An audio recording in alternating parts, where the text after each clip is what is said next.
There's two stories that just adding to the body of work, just talking about how repulsive our disposition, our national disposition towards immigration is, particularly coming from the administration. One is that on Wednesday, the body of a 7-year-old girl was found 17 miles west of Lukeville in a remote desert area. Officials believe the child was from India. She was trying to cross from Mexico into the United States with a group from India.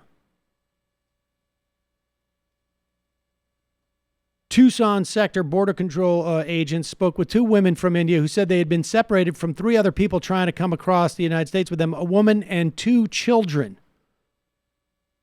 Border Patrol agents believe human smugglers dropped the group near the Mexican border, where they were told to cross the terrain into Arizona alone.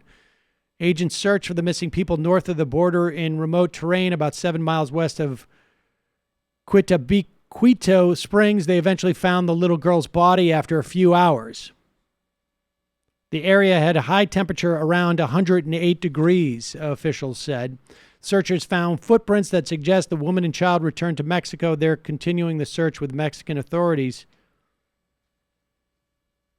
My understanding is this is very close to the area that Scott Warren, the man who has been, whose trial just came to a deadlocked jury, who is on trial, put on trial by the American government for leaving water for immigrants trying to cross the border so they would not die in the desert.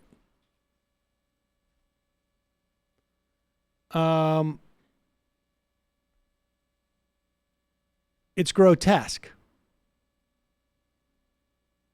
Meanwhile, the New York Times has done a story on the youngest child separated from parents. I mean, this is kidnapping. This is kidnapping. The child was 4 months old and spent the next 5 months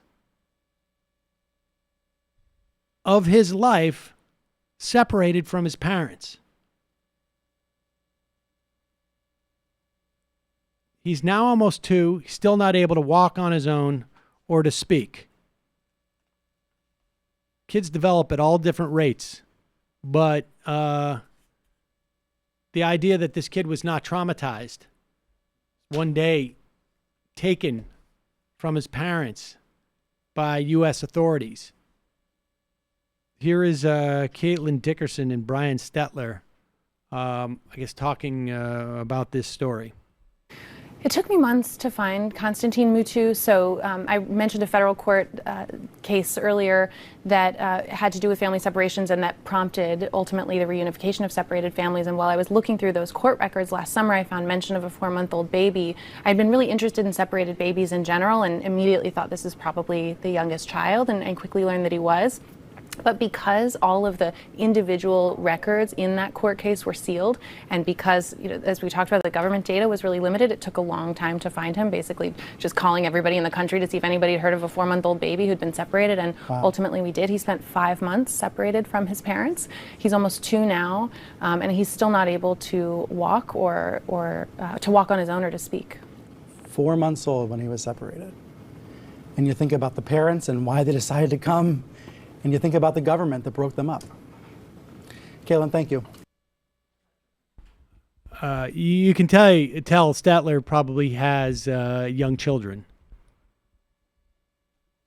I mean, I think certainly it's problematic for anybody with any sense of conscience to find this problematic. But I think for parents to contemplate their 4-month-old baby being taken from them for 5 months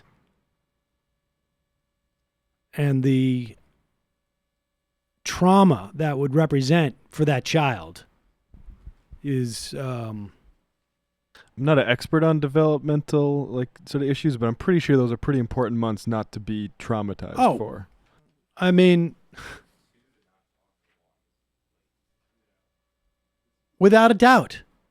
Without a doubt. I mean, look, the reality is that I think the vast majority of your disposition of life is going to take place from probably month 3 to age 5.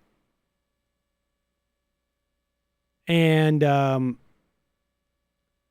younger, the more relevant in terms of shaping that. I mean, if you've ever planted anything or grown anything, I mean, it all just makes total sense.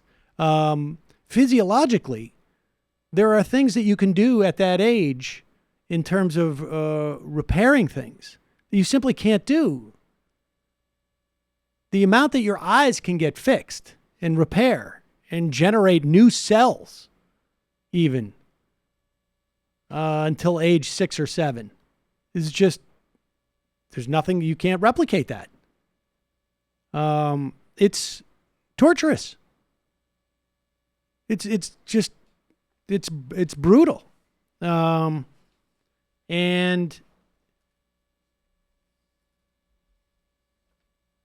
you know, I mean, look,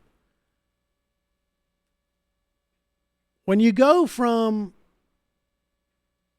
basically doing this horrific things to children and people overseas through bombs, through tanks, through drones, through guns, and you make a population that is paying for it with their tax dollars, just accept it. Doing this in your own country, you know, just becomes just a slightly marginal, you know, becomes much more acceptable. And every time we allow anything like this to be okay, we are enabling another atrocity and horror that is yet to come. And so everything that's happening to immigrants now is just going to make it easier for it to happen to other people.